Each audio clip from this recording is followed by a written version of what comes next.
Okay, hi everybody. The topic this week is the secret cost, shh, don't tell anyone, of new construction. I want to bring these secret costs out of the shadows and expose them for the ripoff that they actually are. You see, our cities and our developers have bonded together and they have figured out a scrappy way for future homeowners like you to pay for present day land development expenses. They are called types of infrastructure financing. They are taking advantage of homeowners, and it's time to push back. In my state, I have seen three types of infrastructure financing. Number one is the CID, and you will see it there in red. Number two is the NID, and you will see it there in yellow. And lastly, number three is the CII in blue. Neighborhood HOA fees and annual association fees are growing exponentially out of control. The cost of land development, I know you'll be surprised, has tripled in the last 10 years. And oddly, I wonder why. Oddly, the government rules for developing land has also tripled in the last 10 years. I wonder if there's a correlation between those two. So let's unpack these expensive financing bonds, as I consider this to be the fleecing of America. Near the end, I will also have a crash course in land development showing just what's involved. We are going to do all of that and more next.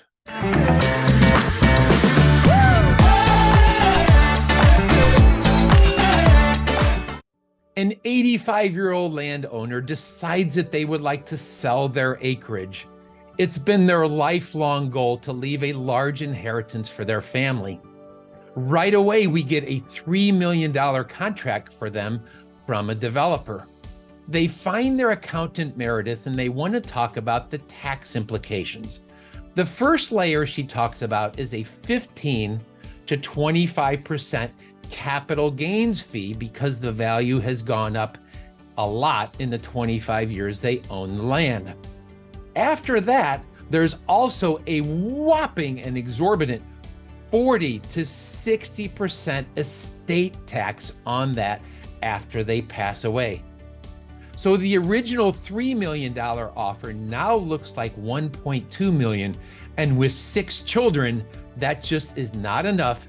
And the sellers say, no deal, unless the developer can come up with $2 million more. So the sellers say, I won't do it for $3 million. I need $5 million to cover all of the extra taxes that would be due. So the builder, the developer sits back and thinks, how can we somehow come up with that extra $2 million? Now, for the last 100 years, when consumers and homeowners like us have purchased houses, the underground infrastructure, the utilities, have been included in the price of the house. The underground sewer, the electric, the gas, the water, the streets, all of that would be included in the price. That's the underground infrastructure. And then, of course, we would pay monthly usage amounts for the electric or the water that we use, but not anymore. The builder says, hey, I cannot afford to buy all that land and then afford to pay for the development too, because I would have no margin left over. But aha, I have an idea. There's a creative use of the law whereby the developer and the city can issue a bond actually for $10 million or $25 million, develop the land, and then charge all of those, did I say some? All of those expenses back to the new homeowners that live in the new subdivision for 33 years or 40 years or 50 years. Say what?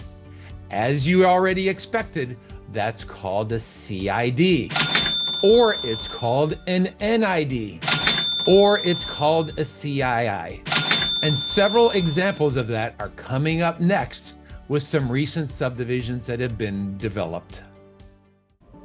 So now I'd like to talk about the site plan, the development plan, how these lots are divided, how the builder and the city are charging your bank account for all of these development fees that happen next.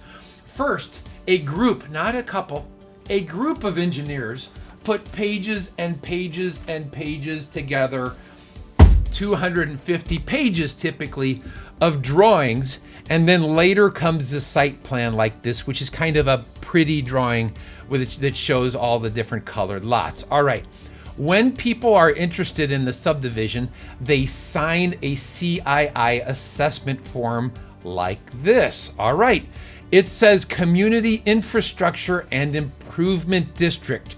There it's called the CII Declaration.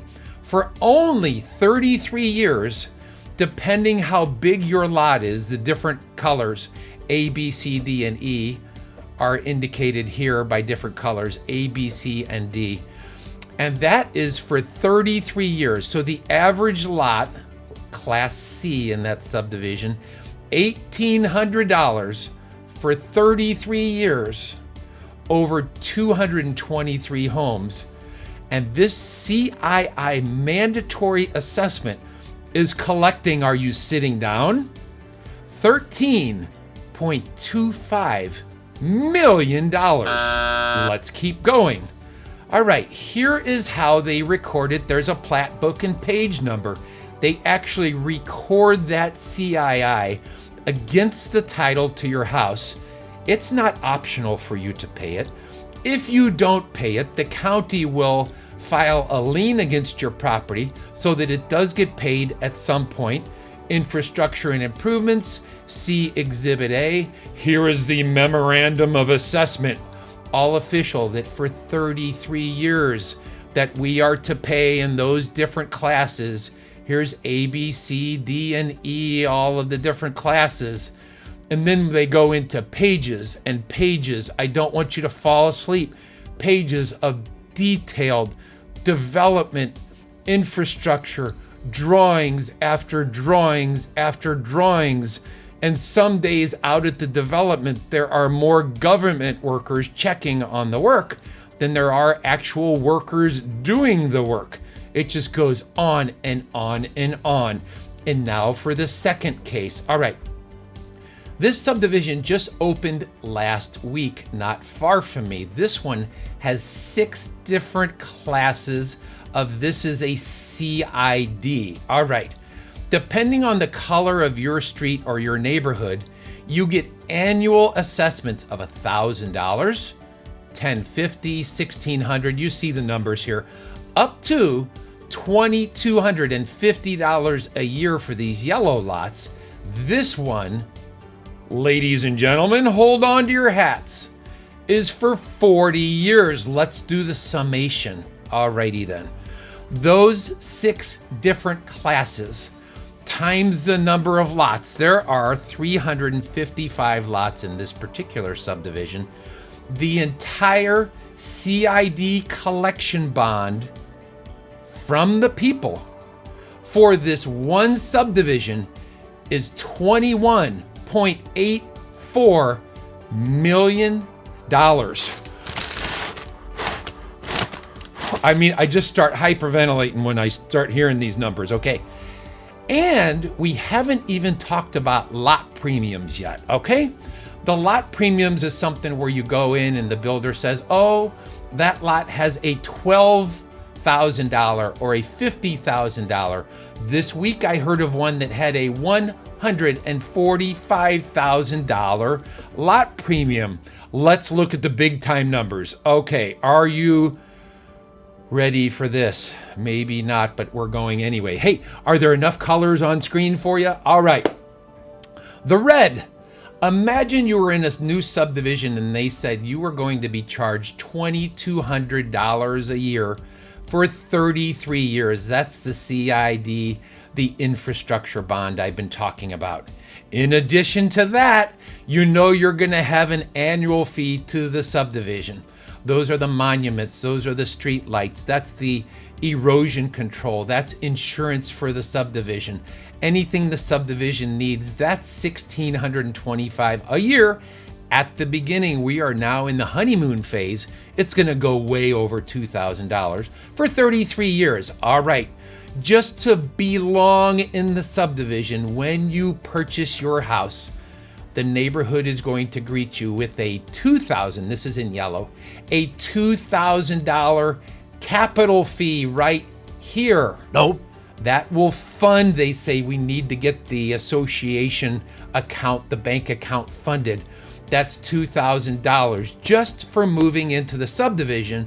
That fee will have $4.46 million in it. Now, in pink are the lovely annual taxes to the city and the county. In our St. Louis area here, we run at about 1.6% of value.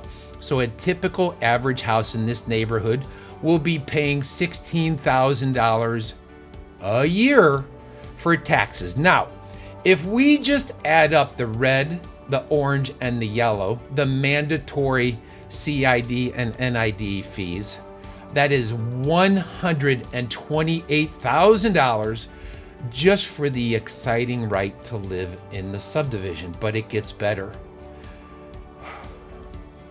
The green part. The green part is what you would pay to live in that subdivision for 33 years. Nothing to do with your principal, what you actually spent on the house. These are what I call soft costs. These have nothing to do with hard costs. These are all the various fees. $656,000 would be your contribution to live in that fine and beautiful neighborhood. They even use the word community whenever they can to make it sound better. Okay. Now, at the very bottom here, you will also see that there are government-mandated homeowners insurance fees. You can't own a house without having homeowners insurance on it. The government requires it. Then there's going to be monthly fees. Not only are you paying for the infrastructure to get your electricity to the house, but then you pay a monthly usage fee also for that electricity. And then the mortgage interest, which people used to do as part of their loan package. They used to do it for the rights to use that as a deductible item, but all fingers are pointing towards mortgage interest no longer being tax deductible either. Are you picking up my vibe that this is a ripoff? Next, I want to turbo 4 minutes of what's involved in developing land from start to finish. What is it about land that makes it so expensive to develop? Well, let's get a taste of that in the next 4 minutes.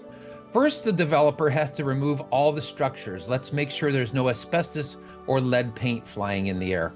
All of the driveways, this was a big asphalt parking lot. All of that needs to be chipped out and hauled away load by load. Also, the fences are now gone. There's not one, but two barriers. One is a siltation barrier for erosion, for mud basically. The other one is a pedestrian barrier to keep kids and teenagers off the site. Now it's time to get rid of the timber. The smaller branches, the smaller pieces of twigs and things, oftentimes will go into a hopper like this. The hopper turns it into mulch. Most developers will make that mulch available to locals free of charge, or they will donate it to local charities. Then the scrapers come in and it's time for the cutting and filling process. This scraper is cutting 4 inches at a time over a low area where the lake is going to go. Then they all drive uphill and they release that dirt to create fill up higher. And as the camera swings around this scraper, you'll be able to see the dirt coming out of the hopper. There it is. And then it gets compacted shortly. Now we have our retention basin. Hopefully all the walkout basements are set, and the developer starts to install the storm sewer system and the sanitary system, because those are typically the deepest. All we see is a manhole on the surface, but underneath of it there can be 12 or 20 feet. Why have a $200,000 backhoe when you can get a $2 million backhoe that will do a much better job? Now it's time to continue locating the storm sewers. Here is a mulch pile. We've seen that before. Now the surveyors come in and they put 200 stakes all over the place. We're walking right down the middle of the street. These are all of the jigsaw puzzle pieces that go together to create this long system of different tunnels and things to handle rainwater. And then they handle, oh, this lid says no dumping, so let your dogs know. And then also whenever you flush your toilet or the showers or the dishwasher, all of that sanitary water has to go away. Hundreds of stormwater pipes, hundreds, if not nearly 1,000 of these sanitary sewer pipes here that hopefully are so low that the tree roots will not hurt them in the future. Now we're getting closer to being done. The fire hydrants, the stop boxes are in, the large transformers for the various houses are in. It's time to build retaining walls. When I was building, we could use timber. Now it's almost all keystone block with geogrid behind it so that it will last a long time. Let's pour some streets. Why have streets that are 6 or 8 inches thick when they can be 10 or 12 inches thick with much better concrete? Why have a 24-foot wide street when you can have a 50-foot wide easement that includes 2 11-foot walking easements on the side? Even the cul-de-sacs, which used to be 14 feet wide, now they're 26 because we have moving trucks and fire trucks to go around them. All of the kids' play areas with special gravel. I'm not sure about putting it right next to an open water source, but that's what insurance is for, gigantic transformers. The Clean Water Act said we had to retain water on site rather than letting it dump into creeks. Now what we've done is we've brought that erosion uphill into our subdivisions, and sadly it needs to be paid for. Mailbox banks. Why have one monument for $4,000 when you can have 4 monuments for $28,000? And at the end of it all, the subdivision is done and it's beautiful, but the large fees remain. The infrastructure financing we've discussed today sadly becomes a lien against the title of your house. We can't get away from it. We can't pay it off. And sadly, when you move, you must disclose these large future assessments to other home buyers. It's like the government is trying to use the force and say, it's gonna be okay. There's nothing to worry about with this future debt. And because these fees were originally designed in California, it's like the people in California are saying, be hypnotized by the swinging pendulum, that there are no problems, because California has such a reputation of being fiscally, so responsible. Not. As a community, as a society, if we keep this up, I fear that we will be tracking a federal deficit in the trillions, but then we will also be bringing a county deficit in the millions right to our own front doors, and that's not cool. The purpose of this video was to create community awareness about these dangerous NIDs and to push back a little bit against the developers in the cities who think it's okay. They continue to put our subdivisions under these thick clouds of debt. I appreciate your attention today, everybody. And if you keep watching my channel, I will continue to produce and record this content because some people have curious minds who like new information. This has been Mark Scheller saying bye for now, everybody. $2,200. This money is not real. $2,200 for 33 years. Ridiculous.